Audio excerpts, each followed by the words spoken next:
Nicolas Sarkozy, là, aujourd'hui, qui avait prévu de faire des annonces sur la réforme du lycée. Tout le monde sait que l'année dernière, il y a Darcos, qui était ministre de l'Éducation nationale, qui avait essayé de mettre en place une réforme du lycée et devant une mobilisation lycéenne, avait été obligé de reculer, ce qu'ils avaient annoncé au moment de la mobilisation lycéenne, où ils avaient eu peur que carrément ça s'embrase avec ce qui était en train de se passer en Grèce, la révolte de la jeunesse grecque. Ils avaient préféré lâcher l'affaire et essayer d'étouffer un peu ça et dire que la réforme en fait elle serait pas appliquée à cette rentrée mais à la rentrée prochaine. Et du coup là Sarkozy essaye de revenir un peu à la charge et a fait des nouvelles annonces, donc en fait ce que serait une réforme un peu modifiée du lycée. Donc là, les réformes en fait, qu'il a faites ce midi sont pas super précises par rapport au contenu de la réforme qui avait été présentée l'année dernière.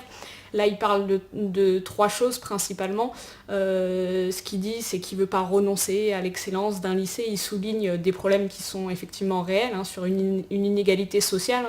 Les élèves, en fonction du milieu social auquel ils appartiennent, ils n'ont pas les mêmes chances de réussir. Ils n'ont pas les mêmes chances d'accéder à l'enseignement supérieur, pas les mêmes chances d'aller en classe préparatoire et tout ça. Donc il souligne un peu tous ces problèmes et lui, il dit qu'il ne veut pas renoncer à l'excellence. Et là, il fait un peu trois annonces. Il dit qu'il va transformer la filière littéraire, où il veut réhabiliter cette filière comme une filière d'excellence. Il dit aujourd'hui il n'y a que la filière scientifique qui accueille les bons élèves, et donc il voudrait que la filière littéraire devienne une filière d'excellence. Alors sans préciser vraiment ça, il dit simplement qu'il va renforcer l'enseignement des langues. Voilà.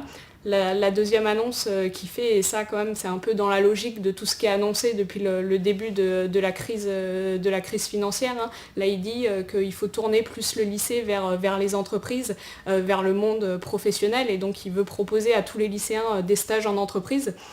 Donc voilà, ça c'est un peu la deuxième annonce un peu concrète. Et la troisième annonce, c'est l'idée de 2 heures hebdomadaires d'accompagnement individuel, où l'idée ça serait des heures de soutien, alors en fonction du profil des élèves, soit des heures d'approfondissement pour les bons élèves, soit pour les élèves plus en difficulté, apprentissage des méthodes de travail, ou carrément on peut penser orientation vers en fait des matières un peu plus professionnelles pour les élèves qui sont en difficulté. Donc ça c'est les trois trucs un peu concrets qu'il a annoncé. En vérité, c'est plutôt un leurre par rapport à ce que sont les difficultés réelles des jeunes et des lycéens.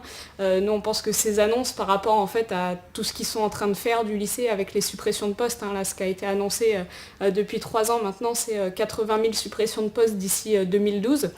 Donc ça, c'est une évidence que c'est un des éléments qui fait que les élèves, les lycées sont de plus en plus en difficulté. Et ça, bien évidemment, c'est ça qui fait que les élèves qui sont déjà en difficulté ou qui ont moins de chance au départ, ceux qui viennent de milieux sociaux moins favorisés, quand tu es 40 élèves par classe, c'est une évidence que tu as moins de chances de réussir. Tu n'as pas un prof qui est attentif à tes difficultés.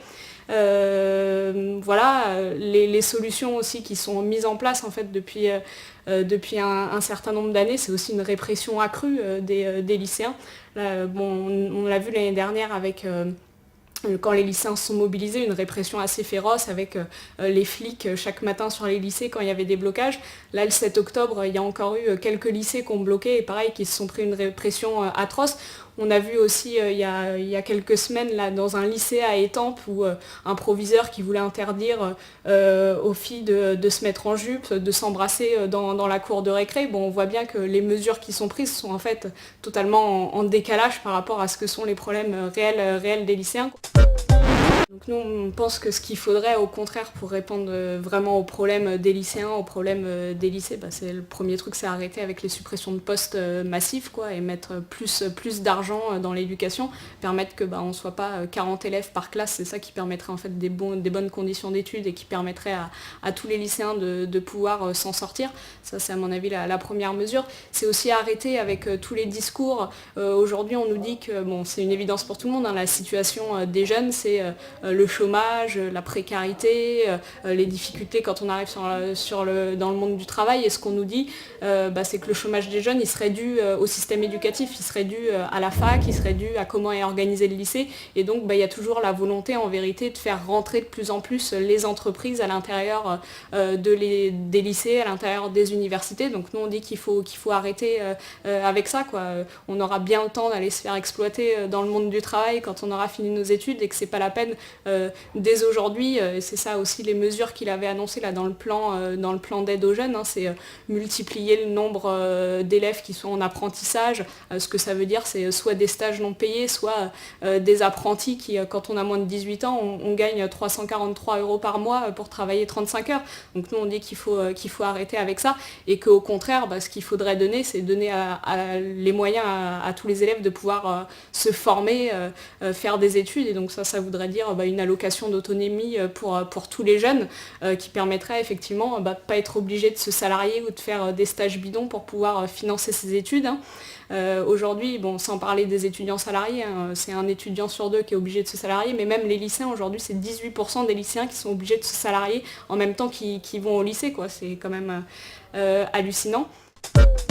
Du coup, normalement, ce soir, là, il doit y avoir une réunion unitaire de différentes organisations lycéennes et de jeunesse qui, suite aux annonces de Nicolas Sarkozy, vont discuter d'une journée de mobilisation sur les lycées. Ce qui se dessine plutôt, là, ça serait d'appeler une journée de mobilisation le 20 octobre pour directement dire que les lycéens, les jeunes, ils vont pas se laisser faire, quoi, mais que nous, ce qu'on veut, c'est pouvoir étudier, pouvoir avoir un avenir, quoi, dans cette société et en finir avec le chômage, la précarité, et voilà.